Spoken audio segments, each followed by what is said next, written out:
അസ്സലാമു അലൈക്കും വറഹ്മത്തുള്ളാഹി വബറകാതുഹു. നമ്മൾ ഇന്ന് ചർച്ച ചെയ്യാൻ വേണ്ടി പോകുന്നത് OB അഥവാ ഓർഗനൈസേഷണൽ ബിഹേവിയർ. അതിൻ്റെ ഒരു ഇൻട്രൊഡക്ഷൻ മാത്രം ചർച്ച ചെയ്യുന്ന ഒരു ചാപ്റ്ററാണ്. അപ്പോൾ സത്യത്തിൽ എന്താണ് OB, പിന്നെ അതിൻ്റെ കുറച്ച് എക്സാമ്പിൾസും കേസ് സ്റ്റഡീസും ഇതൊക്കെയാണ് ഈ ഒരു പാഠത്തിൽ ചർച്ച ചെയ്യാൻ വേണ്ടി പോകുന്നത്. ആദ്യമായിട്ട് നമ്മൾ ലോകോത്തര കമ്പനികളായ ഗൂഗിള്, അതുപോലെ വർക്ക്, ടെസ്ല തുടങ്ങിയിട്ടുള്ള ഒരുപാട് കമ്പനീസ്, അതിൻ്റെയൊക്കെ വളർച്ച അല്ലെങ്കിൽ അതിൻ്റെയൊക്കെ ഫെയിലിയർ.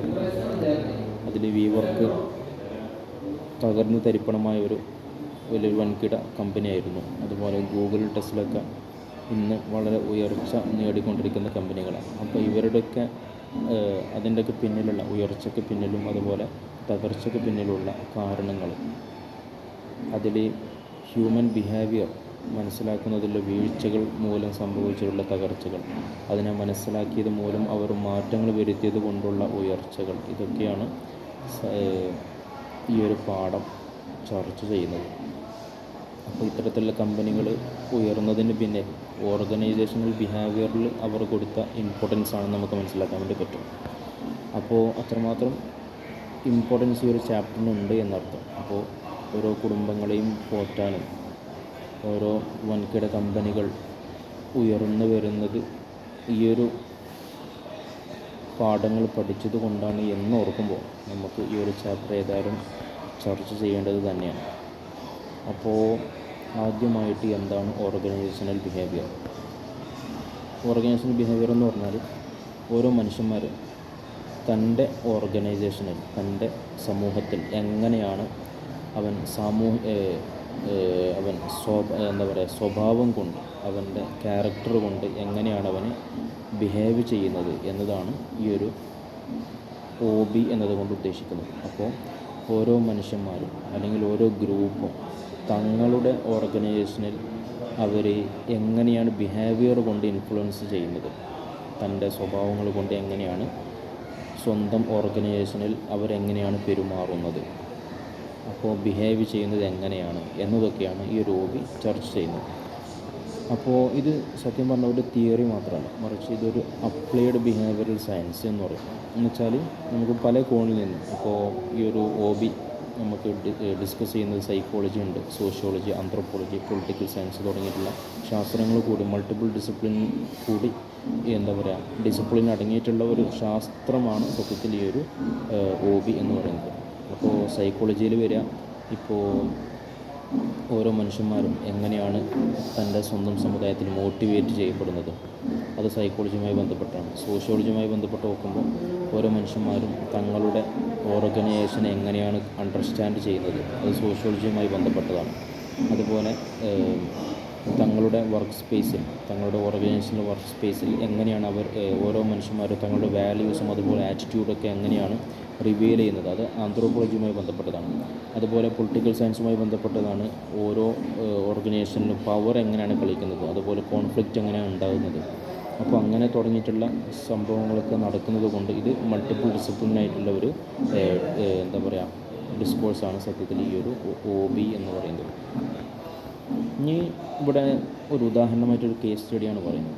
വർക്ക്, അത് ആദം ന്യൂമാൻ എന്ന് പറയുന്ന ഒരു ആൾ, അദ്ദേഹം സ്ഥാപിച്ചിട്ടുള്ള വർക്ക് തങ്ങളുടെ പ്രതാപകാലത്ത് $50 മില്യൺ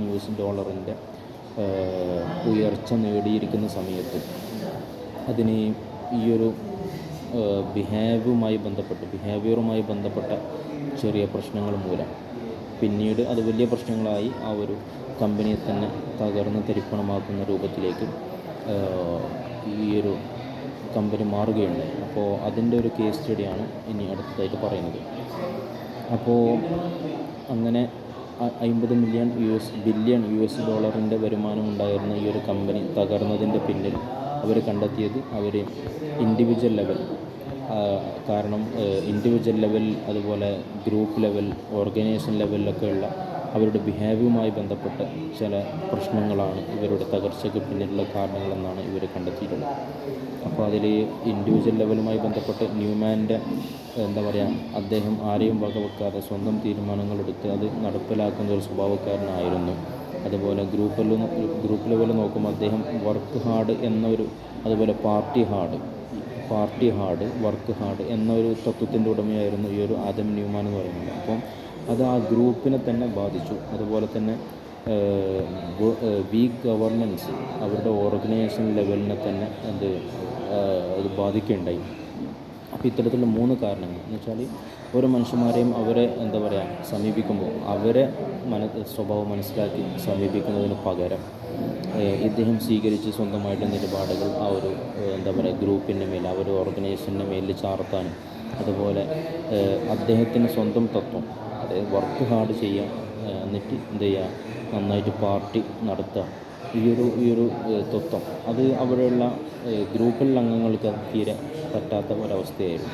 പക്ഷെ അത് മനസ്സിലാക്കാതെ ഇദ്ദേഹം ഇത് കാലങ്ങളായിട്ട് തുടർന്നതുകൊണ്ട് ഐക്യച്ചോർച്ചയുണ്ടാവുകയും പിന്നീട് അത് അവരുടെ ഓർഗനൈസേഷനെ തന്നെ തകർച്ചയിലേക്ക് അത് എത്തിക്കുകയാണ് ഉണ്ടായത്. ഇനി നമുക്ക് OB മനസ്സിലാക്കാനുള്ള 3 വഴികളാണ്. അത് നമ്മൾ ഓൾറെഡി ഈ ഒരു കേസ് സ്റ്റഡി നമ്മൾ ഉപയോഗിച്ചതാണ്. 1 individual level, 2 group level, 3 organisation level.